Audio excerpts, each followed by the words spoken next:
Take অফের পরেই খুলে গেল বিমানের চাকা। বড় সড় দুর্ঘটনা থেকে রক্ষা পেল স্পাইস জেট। যেভাবে দুর্ঘটনাটি ঘটে, টেক অফের পরেই বিমানের চাকা খুলে যায়। গুজরাটের কান্ডলা থেকে উড়ানের পরেই এই বিপত্তি ঘটে। যান্ত্রিক ত্রুটি নিয়েই মুম্বাই বিমানবন্দরে নিরাপদে অবতরণ।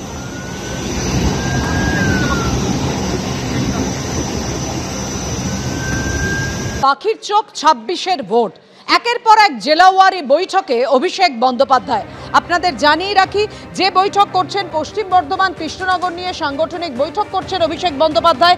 এসআইআর নিয়ে নজর দেওয়ার নির্দেশ দেন অভিষেক বন্দ্যোপাধ্যায়। এই বৈঠক থেকে এমনটাই সূত্রের খবর। বিরোধ মিটিয়ে সবাইকে একসঙ্গে কাজ করার নির্দেশ সূত্রের খবর।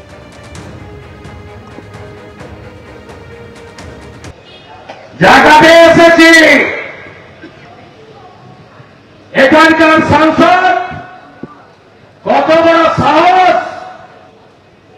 একবার নয়, বারে বারে হিন্দু সংস্কৃতি, বৈষ্ণব নবসূত্র মতুয়া, তাদের ধর্মীয় রীতিনীতি, তাদের গুরুদেবের দেখানো পথ, তাকে অপমান করেন।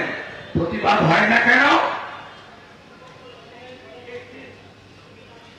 জয় গুরুদেব বলে, জয় নিতাই বলে, কোথাও দলটা কোথাও মৃদঙ্গ নিয়ে সব দলের হিন্দুরা কেন পথে নামেন না? সেই বিজেপিকেই নামতে হয়। কারণ আমরা মনে করি নেশন ফার্স্ট। আমাদের আদর্শ ভারতীয় সংস্কৃতি, সনাতন সংস্কৃতি আমরা রক্ষা করব। এই পশ্চিমবঙ্গকে 1947-এর 20 জুন ডক্টর শ্যামাপ্রসাদ মুখার্জিরা দিয়ে গেছেন হিন্দুদের হোমল্যান্ড। আমরা এটা বাংলাদেশি মুসলমান আর রোহিঙ্গার হাতে তুলে দিতে পারি না। এই মহিলা সাংসদ কখনো বলেন টিকি যারা রাখেন তারা শয়তান। বলেছিল কি বলেনি বলুন? 3 বছর আগে টক শোতে বলেনি মা কালী মদ খায়, মা কালী সিগারেট খায়, তারাপীঠের মা মদ খায়? বলেনি? তারপরেও এস এম সাদি 1,82,000 ভোট পায়, যার 1,70,000 হিন্দু ভোট। আমরা 54,000-এ হারি। তারপরেও হিন্দু বুথে বিজেপি 400,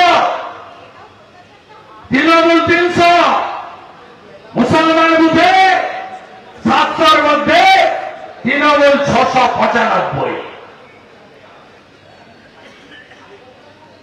আরে মা কালী তো সব বাঙালি হিন্দুর মা। দক্ষিণেশ্বর, কালীঘাট, তারাপীঠ আমাদের আস্থার জায়গা। কালী পুজোর দিন উপোস করা, রাত্রি জাগা, মায়ের চরণে ফুল দেওয়া, এ তো আমাদের বাঙালি হিন্দুদের অনেক দিনের সংস্কৃতি। তাকে আক্রমণ করেও কিছু হিন্দু ভোট পাওয়া যায়। এবারে কি বললেন? নবসূত্র তফসিলি। আপনারা যারা কাঠের মালা পরেন, এটা কাঠের মালা, এটা কাঠের মালা নয় মাননীয় মহকুমা মৈত্র, এটা আচার মালা। কারো গলায়, বৈষ্ণবদের গলায় তুলসীর মালা, আপনার গলায় আছে। এই অপমান ভোট মানা যায়? বলে 85% ভোট দেন বিজেপিকে, আর আমরা আমাদের কাছে এসে লক্ষ্মীর ভান্ডার নেন। লক্ষ্মীর ভান্ডার কি মমতা ব্যানার্জির পৈতৃক সম্পত্তি বেচে দেয়, না মহুয়া মৈত্র তার আত্মীয় স্বজনের কাছ থেকে বিদেশ থেকে টাকা নিয়ে এসে বিতরণ করে?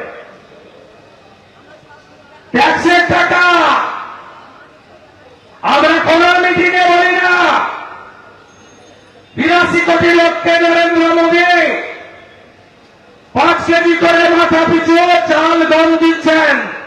আমরা বলি না বিজেপি দিচ্ছে, আমরা বলি দেশের প্রধানমন্ত্রী দিচ্ছে, ভারত সরকার দিচ্ছে।